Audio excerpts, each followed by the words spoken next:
How to avoid drunk driving and arrive home safely in 7 steps, Part 1. There is just one way to ensure that you won't be involved in an accident due to drunk driving. Fortunately, the solution is quite straightforward: never drink and drive. Avoid even taking a sip of alcohol if you think you could be driving later. Put yourself in no situation where you would be tempted to drive if you have consumed any alcohol. It's critical to consider these risks and make sound planning before any event that might contain alcohol. Because drinking impairs your judgment, you might choose to drive if the opportunity arises. Saying, "I won't drink and drive," is insufficient protection against causing a drunk driving accident. In the end, drinking may change your mind, so you need to eliminate the potential of drunk driving. Select a designated driver who will drive and abstain from drinking while you are going to a party or out drinking with pals. Before everyone starts drinking, a driver needs to be chosen. Otherwise, there may not be anyone left who is sober. A smart strategy to prevent accidents involving drunk drivers is to use designated drivers. You can establish a system in which each member of your friendship group alternates as the designated driver.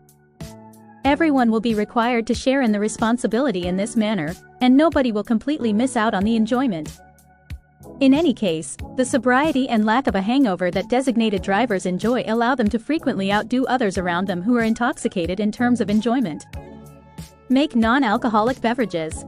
When everyone around them is drinking, those who prefer alcoholic beverages frequently find it difficult to refrain from doing the same. Make sure there will be delicious non-alcoholic drinks accessible to you if you are the designated driver among your friends or are driving to an event that will include alcohol.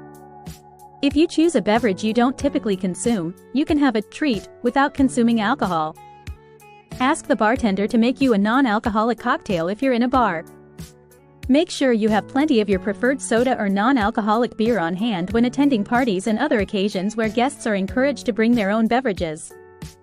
Keep the automobile at home.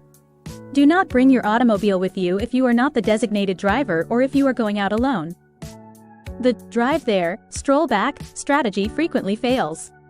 Alcohol-impaired drivers frequently decide to deviate from their initial plan and drive home when forced to leave their car behind at the end of the night. If you don't have access to your car, you can't fall for this trap. It goes without saying that keeping your automobile at home will not be very helpful if you are drinking there or nearby. If this is the case, you might want to entrust the custody of your keys to a family member, friend, or neighbor so that you won't be tempted to drive. Do not give someone who will be drinking with you your keys. Make a call to close relatives or friends. Call a friend or a member of your family to come pick you up if no one around is sober and capable of taking you home. No matter how sober the driver claims to be, never drive with someone who has been drinking. Many people are apprehensive to bother friends or relatives to ask for a ride home because they worry about offending them or causing difficulty. Just keep in mind that your loved ones will be far more angry if you cause an accident while driving intoxicated or while being driven by someone who is impaired.